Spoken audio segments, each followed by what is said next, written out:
If your teenager or preteen has one hip that appears higher than the other when they're just standing naturally, it might be one of 10 early signs of scoliosis that is very easy to miss. Now, these signs are so subtle that most parents and even some health professionals miss them as well.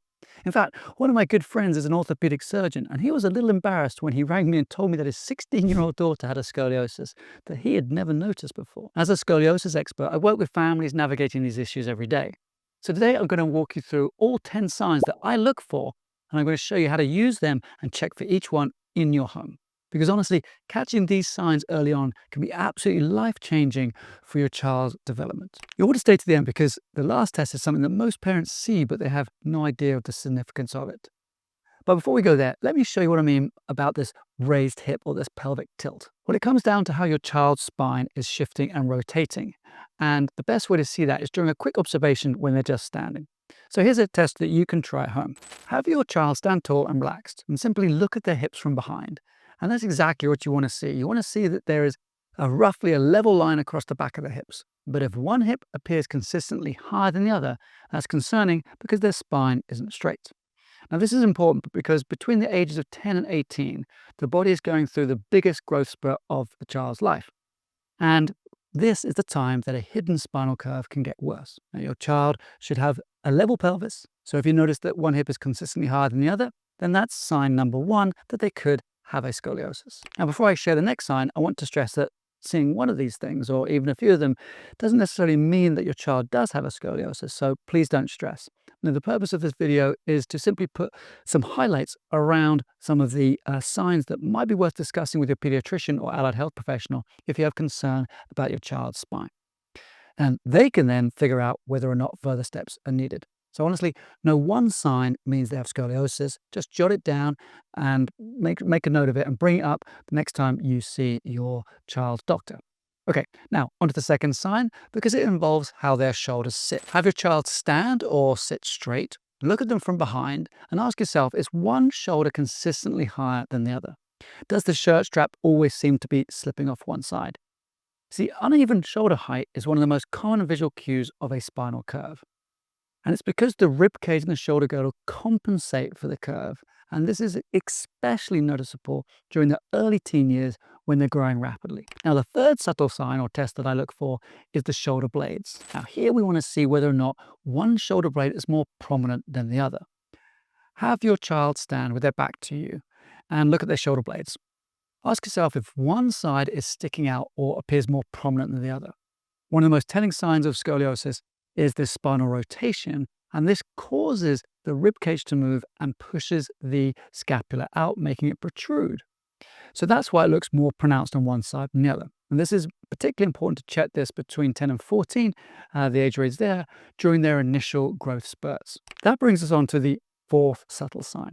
And in addition to uneven shoulders and hips, it's also equally important to check your child's head is centered over their body. So here, you just simply have them stand straight and ask yourself, is their head centered directly over their pelvis? They shouldn't consistently tilt their head or shift their head to one side to keep their eyes level. This is a classic compensatory sign. If you notice that your child rarely stands with their head centers, then that's another sign that you need to really pay attention to. Now, this is a classic compensatory sign. So if you notice that your child rarely stands with their head centered, then you need to pay attention to that.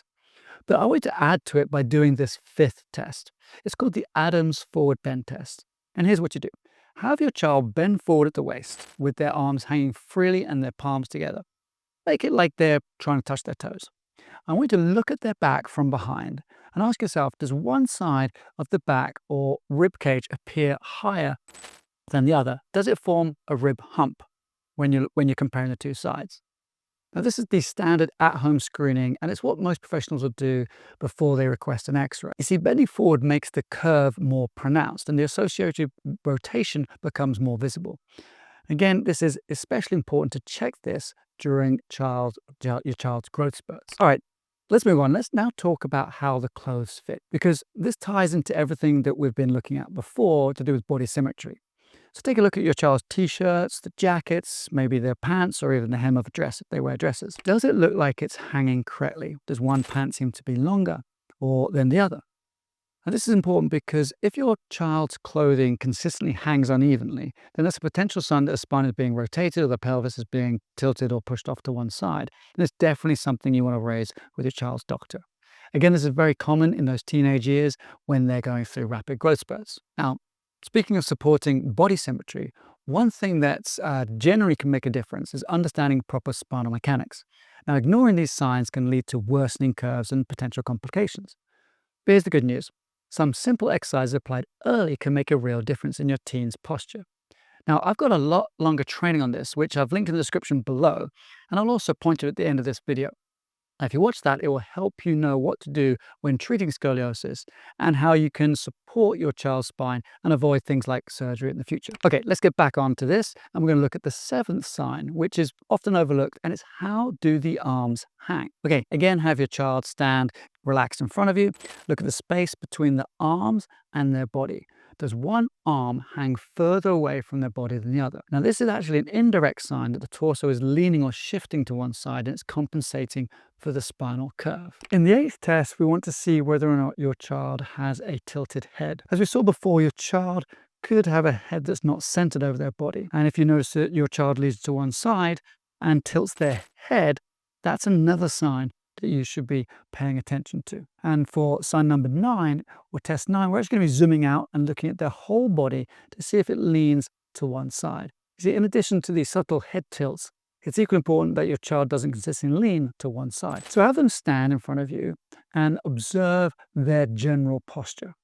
A consistent lean can be their body's way of compensating for a spinal imbalance.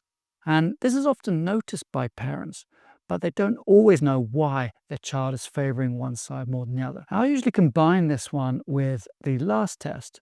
And this is, again, something that most parents notice on their own, but don't really understand the significance of it. And it's to do with rib positioning. See, in addition to the 4-bend test, you can check for this sign to see whether or not there's a rotation in your child's spine. I want you to look at their rib cage from the front and ask yourself, does one side appear more prominent or appear to stick out more than the other? Now, why is this important? Well, it could be a very visible sign that the spine is actually rotating, and that rotation obviously or often accompanies a scoliosis. You see, in the back, the ribs are pushed backwards, and on the front, they're pushed forwards. So this key sign can appear in adolescents who have just gone through their growth spurts. All right, after learning all those signs, you might be thinking that there are other things that your child has, other unusual postural habits, and maybe concerned about those. But here's the good news. Most of these postural habits are normal, but you're now armed with the knowledge to know the difference between what could be normal or what could be a sign that your child might have a scoliosis. So if your child has uneven shoulders, prominent rib cage to the back or the front, then you know that there might be something you should be doing. But this can cause anxiety, and I understand that. I don't want you to be lying awake at night wondering what you should be doing about it, because I've actually made this video up here that I want you to check out, because it will help you understand what your child could be doing for their scoliosis and how they can avoid things like bracing and surgery in the future. And lastly, can you do me a favor? Could you subscribe to my channel? Because I've got some great stuff coming for you. I think you're really going to appreciate the new content that's coming up soon.